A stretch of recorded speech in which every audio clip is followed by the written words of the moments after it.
In May 1940, the rapid German blitzkrieg swept through France with terrifying speed, shattering Allied defenses and pushing armies toward the coast. Hundreds of thousands of British and French soldiers found themselves suddenly cut off, trapped against the narrow, unforgiving northern French coastline. The situation was dire as the German armored columns raced toward the sea, effectively severing the Allied forces from their primary supply lines. Operation Dynamo was conceived as a desperate, last-ditch response to this existential crisis, as the threat of total annihilation loomed over everyone. The British Expeditionary Force stood at the edge of the abyss, watching as their strategic position crumbled under the weight of the invasion. Trapped against the cold waters of the English Channel, the troops faced a harrowing reality. The German army was closing in rapidly. The enemy tightened its iron grip on the perimeter, leaving the Allied soldiers with nowhere to retreat except into the rising tide. Panic rippled through the ranks as the realization dawned that their only path to safety was across the treacherous, wide-open sea. The beaches of Dunkirk quickly transformed into a scene of absolute chaos, a testament to the sudden collapse of the Western Front. Soldiers huddled in the sand, exhausted and demoralized, while waiting for an uncertain, potentially fatal fate under the gray, overcast sky. Equipment was discarded in the dunes, as the priority shifted entirely from holding the line to the singular goal of simple survival. Lines of men stretched for miles along the shoreline, a silent, desperate queue of humanity hoping for a miracle that seemed unlikely. Above them, the sky offered no sanctuary, as the Luftwaffe launched relentless aerial bombardments that shook the very foundation of the beach. Stukas dived with a piercing mechanical scream, turning the coastline into a harrowing, fiery gauntlet of explosions and swirling thick black smoke. Every soldier on the beach knew that the sound of an approaching engine could mean the end of their struggle for life. The sand was churned by constant shelling, and the water was stained by the debris of a retreating army under heavy fire. British military leadership in London faced an impossible dilemma, realizing that a full-scale retreat across the Channel was their only hope. The Admiralty scrambled to find any vessel capable of crossing the water, knowing that the window for a successful evacuation was closing. This immense logistical challenge required organizing a mass rescue under constant fire, with the entire future of the war hanging by threads. Communication was fragmented and chaotic, yet the order was given to mobilize every available ship to reach the beleaguered soldiers at Dunkirk. As the perimeter shrank, the atmosphere grew thick with profound uncertainty, marking the beginning of an unprecedented and daring maritime mobilization effort. Small civilian boats, fishing trawlers, and lifeboats began to gather in English ports, answering a call that would define a generation's resolve. The sheer scale of the operation was daunting, requiring coordination between naval commanders and thousands of civilian volunteers across the southern coast. Each captain understood the gravity of the mission, knowing they were sailing into a war zone to rescue the remnants of an army. The English Channel, usually a barrier, now became the only bridge between certain death and the possibility of living to fight again. Back on the beach, the soldiers looked toward the horizon, scanning the waves for the first sign of the promised rescue fleet. The wait was agonizing, punctuated by the rhythmic thud of artillery and the constant, nerve-wracking drone of enemy aircraft overhead. Discipline began to fray, yet a communal sense of purpose kept the men focused on the singular objective of reaching the ships. Officers moved among the troops, trying to maintain order while the German pressure on the perimeter intensified with every passing hour. The beach was no longer just a stretch of sand. It was a narrow, fragile gateway to the freedom of the British Isles. Every hour the perimeter held was a victory of sheer willpower against the overwhelming momentum of the advancing German mechanized divisions. The soldiers dug into the dunes, creating makeshift foxholes to shield themselves from the relentless strafing runs of the German fighter planes.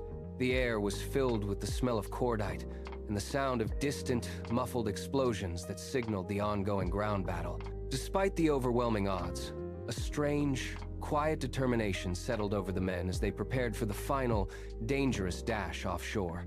The sea remained choppy and cold, a reminder of the physical obstacles that stood between the men and their waiting salvation.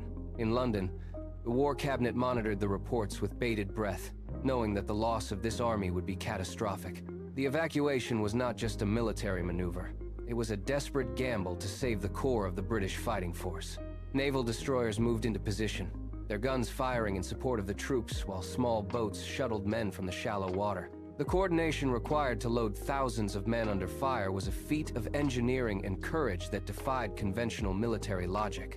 Men waded into the surf, shoulder to shoulder, forming long lines that stretched deep into the water toward the waiting rescue craft. The water was freezing, but the adrenaline of the moment pushed the soldiers forward, ignoring the exhaustion that plagued their weary bodies.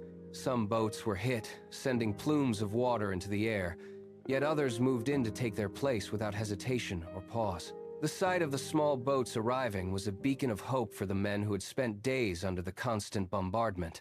It was a scene of organized desperation, where every second counted and every life saved was a victory against the encroaching darkness. The Luftwaffe continued its assault, but the sheer volume of the evacuation began to overwhelm the German ability to stop the flow. The resilience of the Allied soldiers, combined with the bravery of the civilian sailors, created a synergy that surprised the German commanders. As night fell, the darkness provided a temporary, albeit thin, veil of protection from the relentless aerial attacks that plagued the daylight hours. The flickering lights of the ships on the horizon looked like stars to the men on the beach, guiding them towards safety. Each trip back and forth across the channel was a harrowing journey through minefields and under the threat of sudden submarine attacks. The sailors worked until they were physically spent, driven by the knowledge that their efforts were the only thing standing between life and death. The beach grew quieter as the numbers of men dwindled, yet the danger remained as high as ever for those still waiting. The rear guard held their positions with grim resolve, knowing they were the shield that allowed their comrades to escape the trap. Their sacrifice was the final, essential component of the evacuation, ensuring that the bulk of the army could live to fight another day.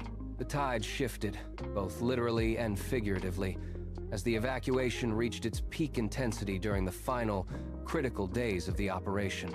Every boat that returned to England carried a cargo of hope, a tangible sign that the army was not lost to the enemy. The scale of the rescue exceeded all initial expectations, turning a potential disaster into a miraculous, if costly, tactical withdrawal from France. As the final ships pulled away from the coast, the beach was left empty, a silent witness to the struggle that had transpired there. The operation would go down in history as a defining moment, showing that even in the face of defeat, courage could prevail. The soldiers who made it back to the English coast were forever changed by the experience, carrying the memory of Dunkirk with them. The evacuation was complete, and though the battle was lost, the spirit of the Allied forces remained unbroken, ready for the long war ahead.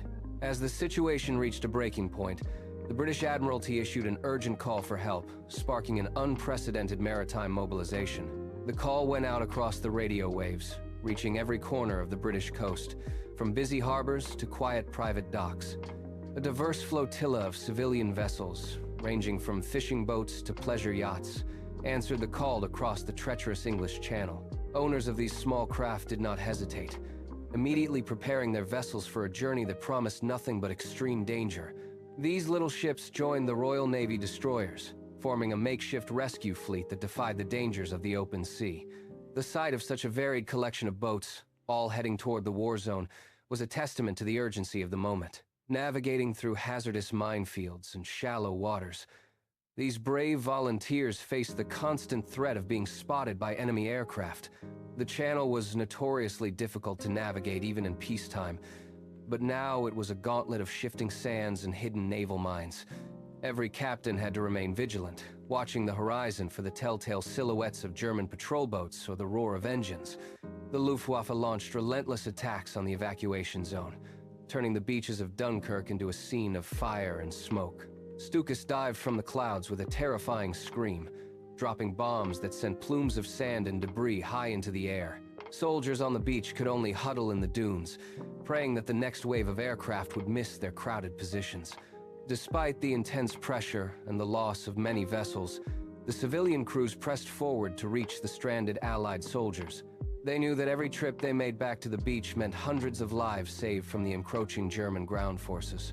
The heat from the burning town of Dunkirk was visible for miles, casting an eerie orange glow over the dark, churning waters.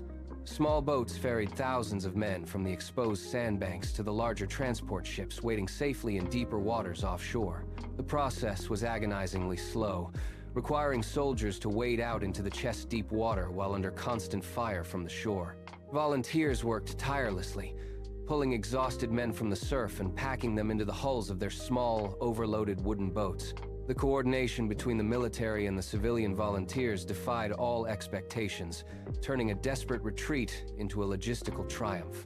Naval officers directed the flow of traffic, ensuring that the limited space on the destroyers was used to its absolute maximum capacity. Signals were flashed between ships, maintaining a fragile order amidst the chaos of the evacuation and the constant threat of attack. By the time the operation concluded, over 300,000 Allied troops had been successfully evacuated from the jaws of defeat. It was a staggering number, far exceeding the initial estimates of what could be saved before the German army closed the trap. The success of the operation provided a much-needed lifeline to the Allied cause, preserving the core of the British Army. This massive rescue preserved the core of the British Army, ensuring that the fight against Axis expansion could continue with strength. The soldiers who returned home were weary and shell-shocked, but they brought with them the knowledge that they had survived the impossible. The Dunkirk spirit emerged from this chaos, becoming a powerful symbol of national resilience and defiance against overwhelming military odds.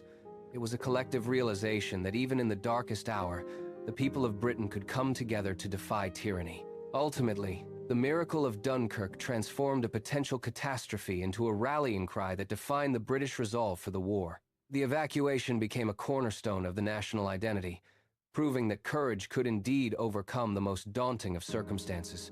As the last boats departed the coast, the beaches fell silent, leaving behind the wreckage of a battle that would never be forgotten.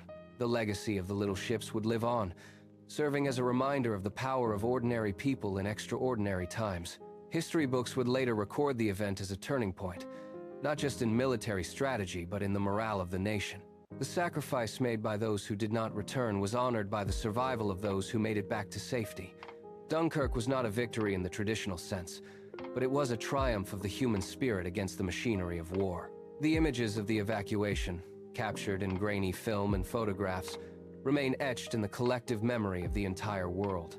Each boat that returned to a British port carried a story of narrow escapes, bravery, and the sheer will to survive.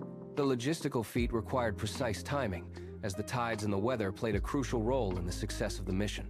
Engineers and sailors worked in tandem, repairing damaged hulls and engines under the cover of darkness to keep the fleet moving. The resilience shown by the troops on the sand was matched only by the determination of the sailors on the water. Even as the enemy closed in, the evacuation continued, with every minute gained being a victory for the Allied forces. The sheer scale of the operation meant that every available resource was pushed to its absolute limit during those long days. Communication was difficult, yet the message of hope and rescue spread across the beach, keeping the soldiers focused on survival. The sight of the British coast on the horizon was the ultimate goal for every man who stepped onto a rescue boat. When they finally touched solid ground, the relief was palpable. A moment of quiet reflection before the long road ahead. The lessons learned at Dunkirk would influence military operations for the remainder of the war, emphasizing the importance of cooperation. It was a masterclass in improvisation, showing that even the most rigid plans must adapt to the realities of the battlefield. The bravery displayed by the crews of the little ships was recognized by the nation, earning them a place in history. Their actions prove that the spirit of a nation is not defined by its weapons but by the courage of its people. The evacuation of Dunkirk remains a testament to what can be achieved when a people are united by a common purpose. As the war continued, the memory of those days on the beach served as a beacon of hope for the difficult years ahead. The soldiers who were saved would go on to play critical roles in the eventual liberation of Europe from occupation. Their survival was a gift, a second chance to fight for the values that they held dear and were willing to defend. The story of Dunkirk is one of the most enduring narratives of the Second World War, capturing the essence of human survival. It reminds us that even when all seems lost, there is always a chance for a miracle if we stand together. The waters of the English Channel, once a barrier, became a bridge to safety for those who were trapped on the coast. Every life saved was a victory, a small piece of the puzzle that would eventually lead to the end of the conflict. The legacy of Dunkirk is a testament to the endurance of the human spirit in the face of absolute destruction. We look back at these events with awe, recognizing the immense sacrifice and the incredible bravery of those involved. Dunkirk stands as a monument to the resilience of the human heart, a story that will be told for generations to come.